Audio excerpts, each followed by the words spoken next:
Welcome to a Disney point of view ride experience from the Magic Travel Guy. Today we head to Disney's Animal Kingdom theme park, where we'll explore Pandora, the world of Avatar, and take a ride on Avatar Flight of Passage, where we'll climb atop a winged mountain banshee for a breathtaking 3D flight over Pandora's otherworldly landscape.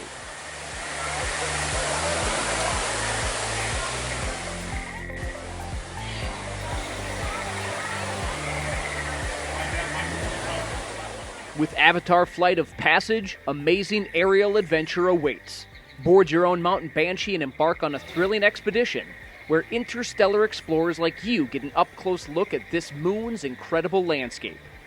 Bonding with a banshee is a crucial step in the life of the Na'vi hunter on Pandora, and flying on the back of one of these powerful creatures is an important rite of passage. Now, as a visitor to Pandora, you finally have the chance to test yourself like a Na'vi.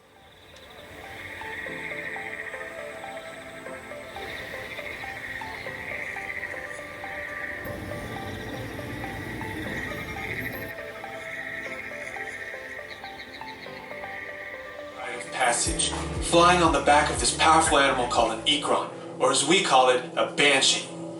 The way you're going to do this is by being matched to something called an avatar. They're created by blending human DNA and Na'vi DNA. Once we match you to an avatar, thanks to a special link chair, your mind will be able to control that avatar. Using avatars to fly this way was all figured out by my boss, Dr. Jackie Ogden. Ikni Maya. With permission from the Na'vi and in partnership with Alpha Centauri Expeditions, we can now bring this amazing experience to you. We establish a link using powerful psionic amplification equipment. A human driver is connected to an avatar, which could be physically hundreds of kilometers away. When you follow our technician into the link chamber, you'll see a series of 16 link chairs. Please go to the number that matches the number you're standing on now. First, stow your gear in the storage containers on the back wall. This should include all bags, cameras, and other items, including cell phones. It's important to push them all the way into the bin. Then get onto the chair as you would a bike. Straddle the seat, step forward, and sit down. Slide your hips forward until you are against the chest pad, and then move your feet all the way forward. Wait until you're seated before you put on your flight visors. Hold on to the hand grips as shown. It's important to hold on to the hand grips at all times. After you're seated, back and leg restraints will be firmly engaged. For your safety, throughout this entire experience, always remain seated and supervise your children.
Connect with us on Facebook, Instagram, and themagictravelguy.com.